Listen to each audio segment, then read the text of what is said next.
ओम शांति। ये बाबा की 16 तारीख की साकार मुरली है।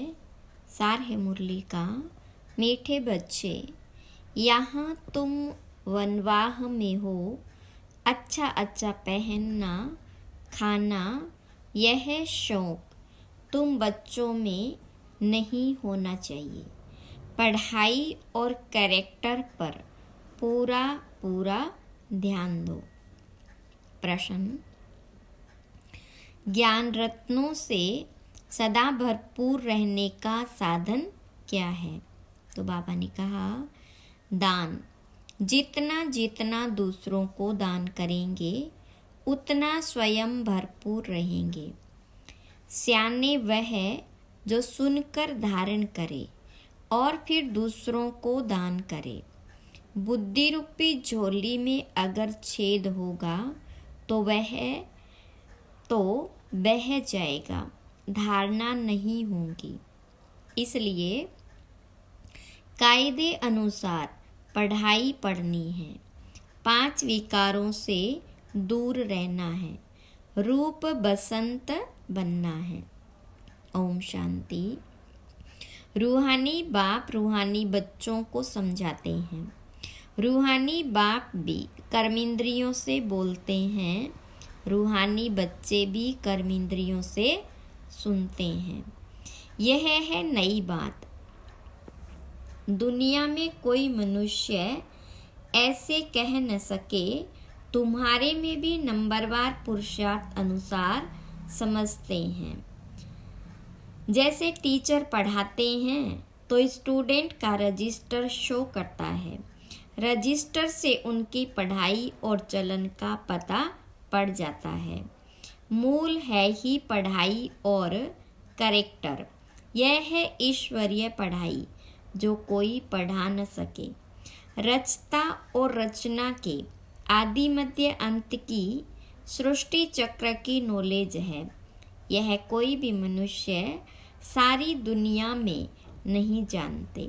ऋषि मुनि जो इतने पढ़े लिखे अथॉरिटी है, वह प्राचीन ऋषि मुनि खुद कहते थे कि हम रचता और रचना को नहीं जानते।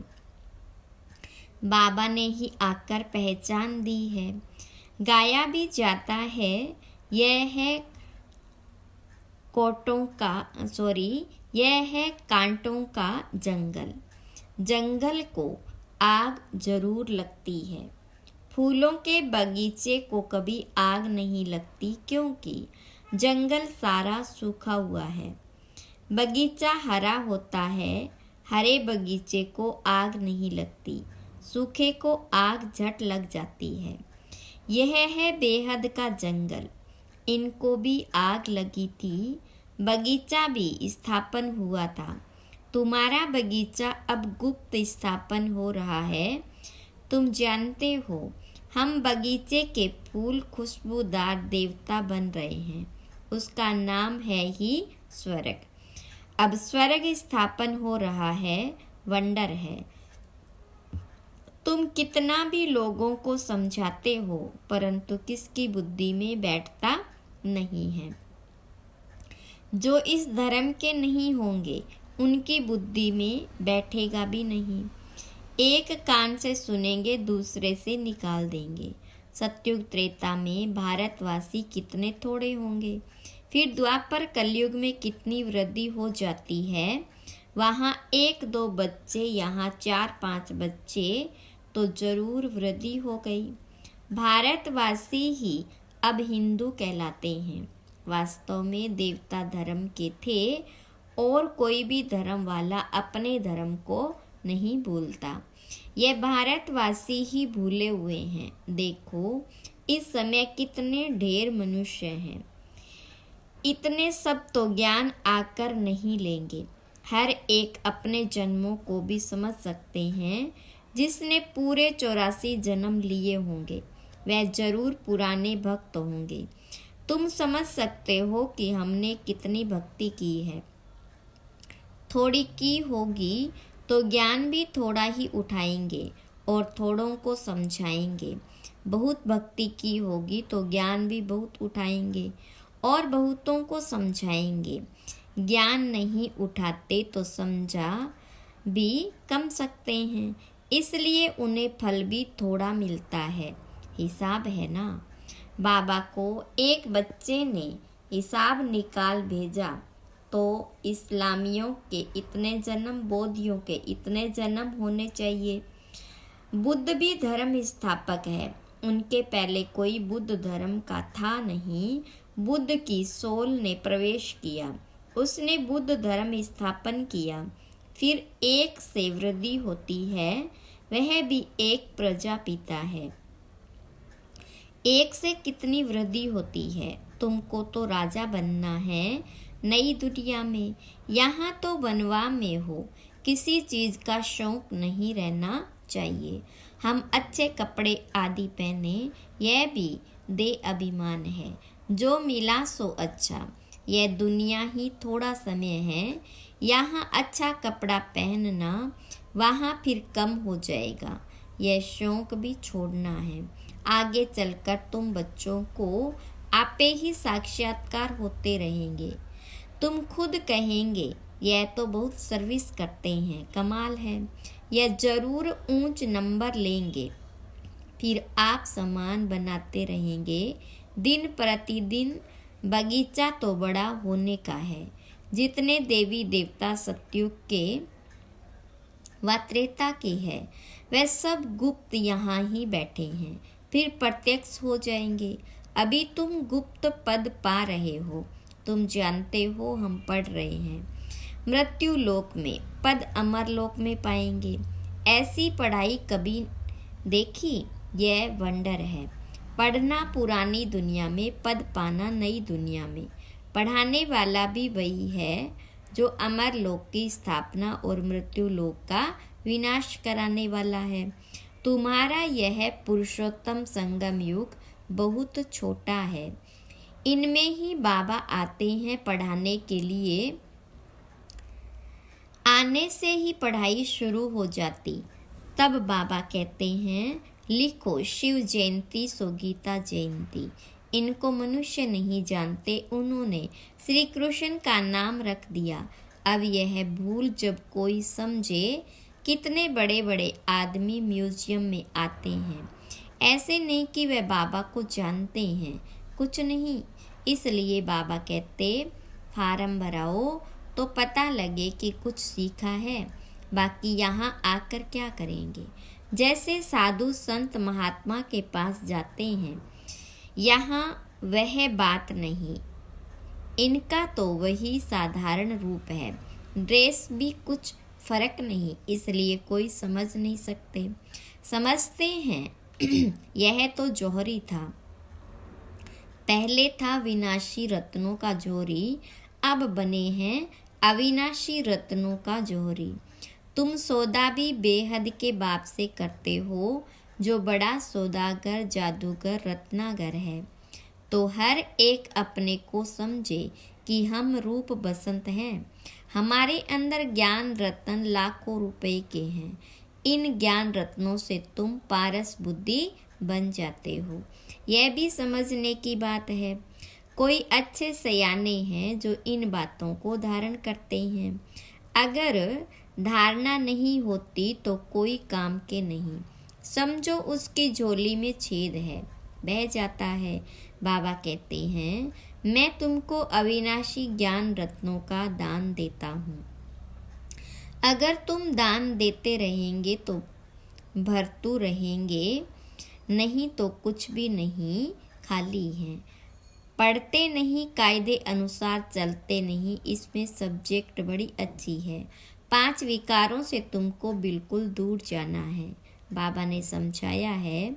यह जो राखी बंधन मनाते हैं वह भी इस समय का है, परंतु मनुष्य अर्थ नहीं जानते तो राखी क्यों बांधी जाती है।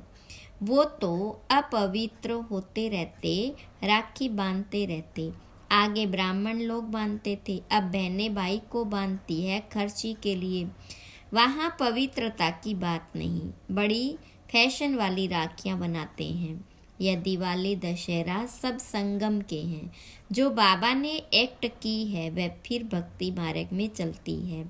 बाबा तुमको अच्छी गीता सुनाए, यह लक्ष्मी नारायण बनाते हैं। अभी तुम फर्स्ट ग्रेड में जाते हो। सत्यनारायण की कथा सुनकर तुम नर से नारायण बनते हो। अब तुम बच्चों को सारी दुनिया को जगाना है। कितनी योग की ताकत चाहिए। योग की ताकत से ही तुम कल्प कल्प स्वर्ग की स्थापना करते हो। योग बल से होती है स्थापना, बाहुबल से होता है विनाश। अक्षर ही दो है, अलफ और बे। योग बल से तुम विश्व के मालिक बनते हो। तुम्हारा ज्ञान बिल्कुल ही गुप्त है। तुम जो सतो प्रधान थे वह अब तमो प्रधान बने हो, फिर सतो प्रधान बनना है। हर एक चीज नई से पुरानी जरूर होती है। नई दुनिया में क्या नहीं होगा, पुरानी दुनिया में तो कुछ भी नहीं। जैसे खोखा, कहाँ भारत स्वर्ग था, कहाँ भारत अब नरक है। रात दिन का फर्क है। रावण का बुत बनाकर जलाते हैं परंतु अर्थ नहीं जानते। अब तुम समझते हो यह क्या क्या कर रहे हैं।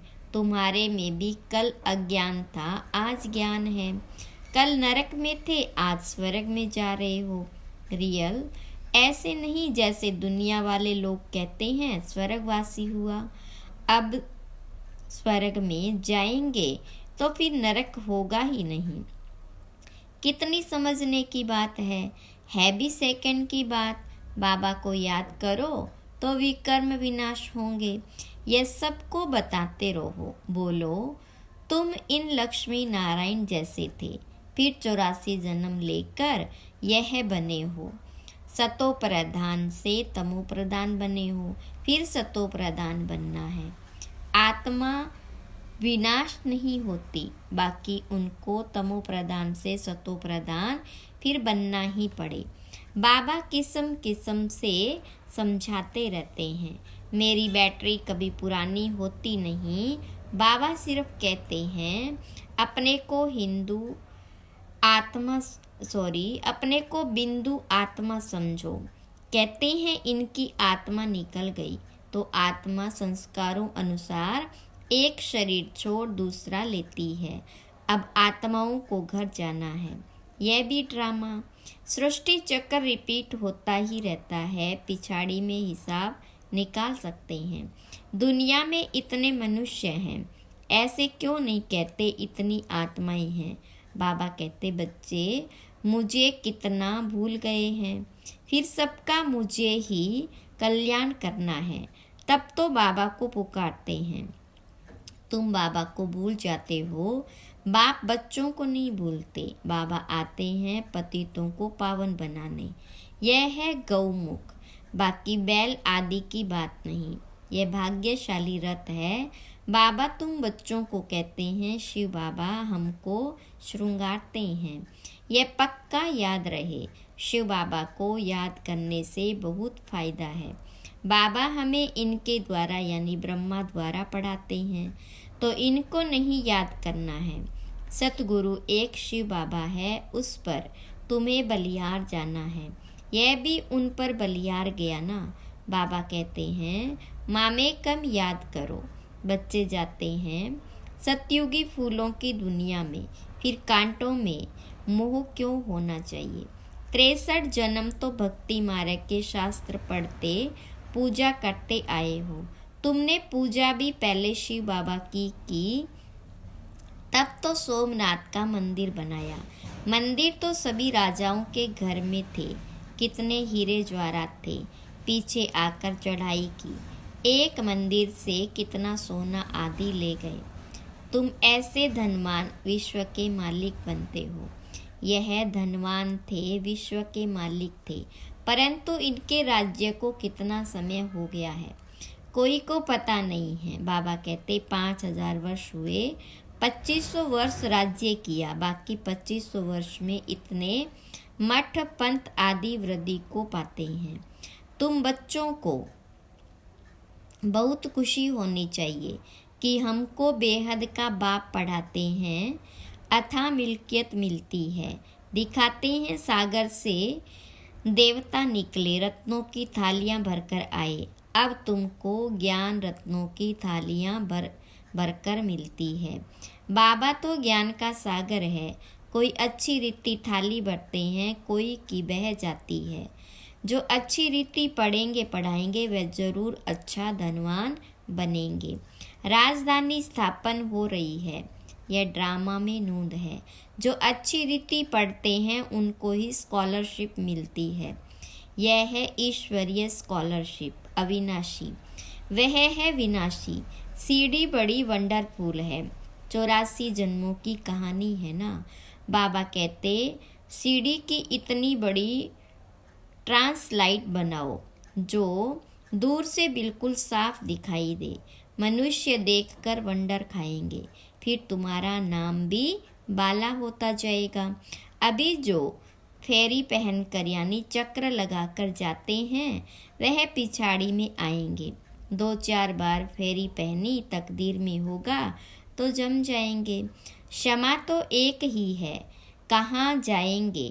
बच्चों को बहुत मीठा बनना है। मीठा तब बनेंगे जब योग में रहेंगे। योग से ही कशिश होगी। जब तक कट यानी जंक नहीं निकली होगी तो किसको कशिश भी नहीं होगी। यह सीढ़ी का राज सब आत्माओं को बताना है। धीरे धीरे नंबरवार सब जानते जाएंगे। यह है ड्रामा। वर्ल्ड की हिस्ट्री ज्योग्राफी रिपीट होती रहती है। जिसने यह समझाया उसको याद करना चाहिए ना। बाबा को ओमनी प्रजेंट करते हैं, लेकिन वहाँ तो ओमनी प्रजेंट है माया, यहाँ है बाबा, क्योंकि सेकंड में आ सकता है। तुमको समझना चाहिए कि बाबा इसमें बैठा ही है। करण करावनहार है ना, करता भी है कराता भी है। बच्चों को डायरेक्शन देते हैं, खुद भी करते रहते हैं। क्या कर सकते हैं क्या नहीं कर सकते हैं इस शरीर में वह हिसाब करो। बाबा खाते नहीं, वासना लेते हैं। अच्छा, मीठे मीठे सिकिलदे बच्चों प्रति माता पिता बाप दादा का याद प्यार और गुड मॉर्निंग। रूहानी बाप की रूहानी बच्चों को नमस्ते। रूहानी बच्चों की रूहानी बाप दादा को याद प्यार गुड मॉर्निंग और नमस्ते। धारणा के लिए मुख्य सार, पहली पॉइंट, रूप बसंत बन अपनी बुद्धि रूपी झोली अविनाशी ज्ञान रत्नों से सदा भरपूर रखनी है। बुद्धि रूपी झोली में कोई छेद न हो। ज्ञान रतन धारण कर दूसरों को दान करना है। दूसरी पॉइंट, स्कॉलरशिप लेने के लिए पढ़ाई अच्छी तरह पढ़नी है। पूरा वनवाह में रहना है। किसी भी प्रकार का शौक नहीं रखना है। खुशबूदार फूल बनकर दूसरों को बनाना है। वरदान, बातों रूपी बादलों को देख घबराने के बजाय सेकंड में क्रॉस करने वाले सिद्धि स्वरूप भव। विस्तार है, कई बच्चे शास्त्रवादियों की तरह बात बनाने में बहुत होशियार है। ऐसी बातें बनाते हैं जो सुनते ही बाबा को भी हंसी आ जाती है, लेकिन दूसरे प्रभावित हो जाते हैं। यह अनेक प्रकार की व्यर्थ बातें व्यर्थ रजिस्टर का रोल बनाती रहती है। इसलिए इससे तीव्र उड़ान भरो, इनोसेंट बनो। बाबा को देखो, बातों को नहीं। ये बातें ही बादल है, इन्हें सेकंड में क्रॉस करने की विधि से सिद्धि स्वरूप बनो। स्लोगन, किसी भी बात में क्वेश्चन मार्क उठाना अर्थात व्यर्थ का खाता प्रारंभ होना। किसी भी बात में प्रश्न उठाना, मार्क उठाना अर्थात व्यर्थ का खाता प्रारंभ होना। अव्यक्त इशारा, अव्यक्त साइलेंस द्वारा डबल लाइट फरिश्ता स्थिति का अनुभव करो। अब अपने दिल की शुभ भावनाएं अन्य आत्माओं तक पहुंचाओ। साइलेंस की शक्ति को प्रत्यक्ष करो। हर एक ब्राह्मण बच्चे में यह साइलेंस की शक्ति है। सिर्फ इस शक्ति को मन से, तन से इमर्ज करो। 1 सेकंड में मन के संकल्पों को एकाग्र कर लो। तब फरिश्ते रूप द्वारा वायुमंडल में साइलेंस की शक्ति यानी शांति की शक्ति प्रकंपन फैल सकेंगे, शांति के वाइब्रेशन फैल सकेंगे। ओम शांति।